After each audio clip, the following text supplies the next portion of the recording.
So I need to make a documentary for R250,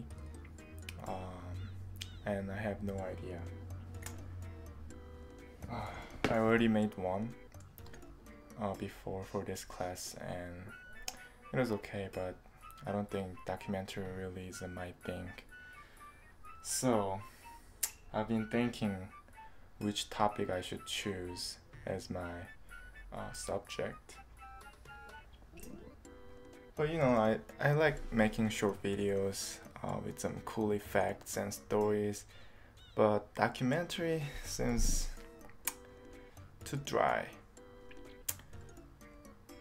Let's see, we'll see.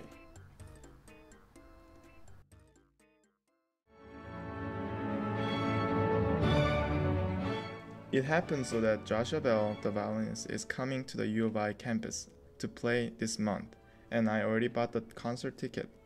An idea finally came to me that I could interview him for my documentary. Joshua Bell is a world-famous violinist and had won many awards, including a Grammy for his recording of Nicholas Mao's Violin Concerto. And he had also performed solo parts for a variety of films such as The Red Violin.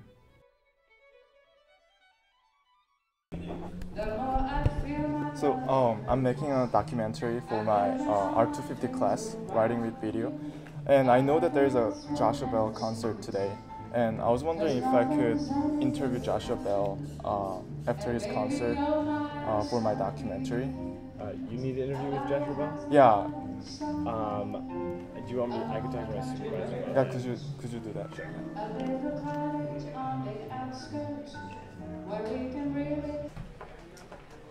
Alright, it might be too late to set this up. You'd need to call this number. Okay.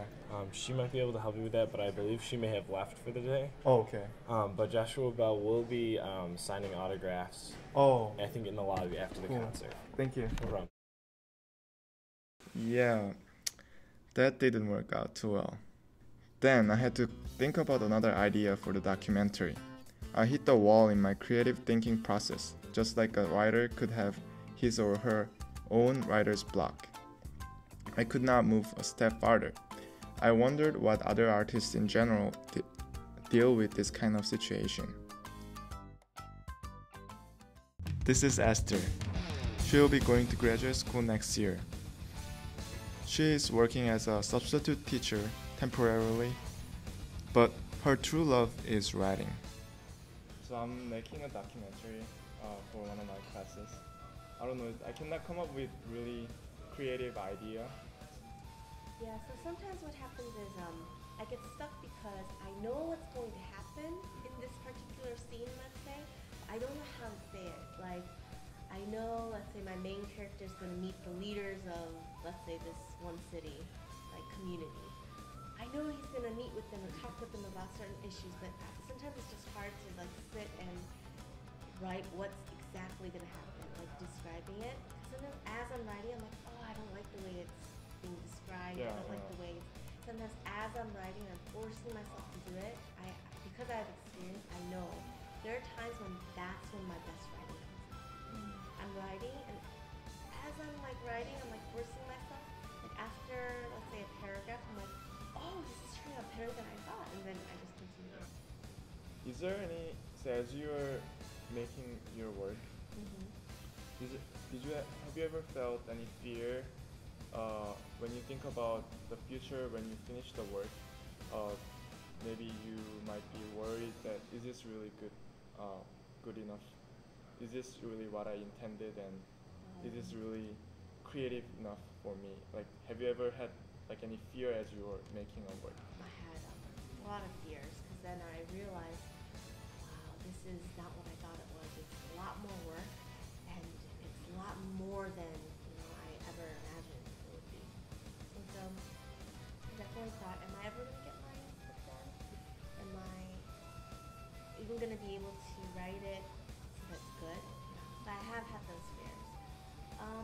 But at the same time, it was good because I think that fear motivated me to be more careful in my writing, not just do whatever and just get it done, but actually to take my time to make it quality. Because I don't want it to turn out the way that I wouldn't want it to. So I do have to admit it's there, but I have to be careful not to let it overwhelm me.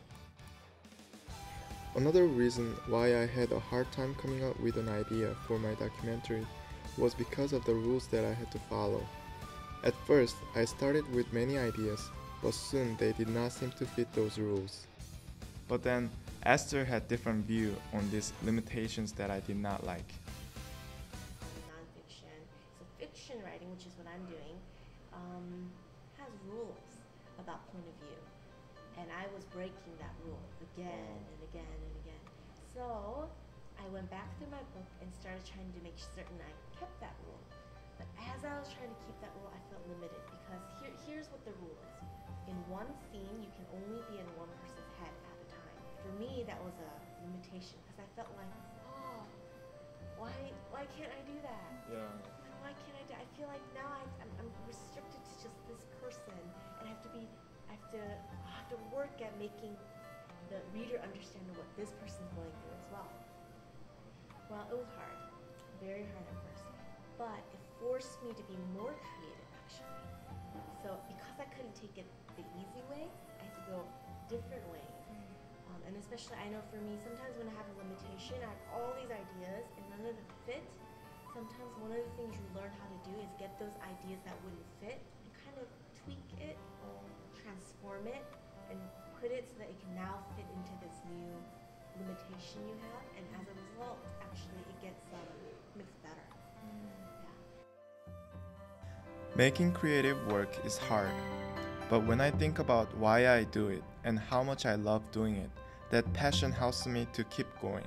So I decided not to give up even during the times when I was stuck in thinking of ideas, because I really wanted to express myself through this medium of creativity.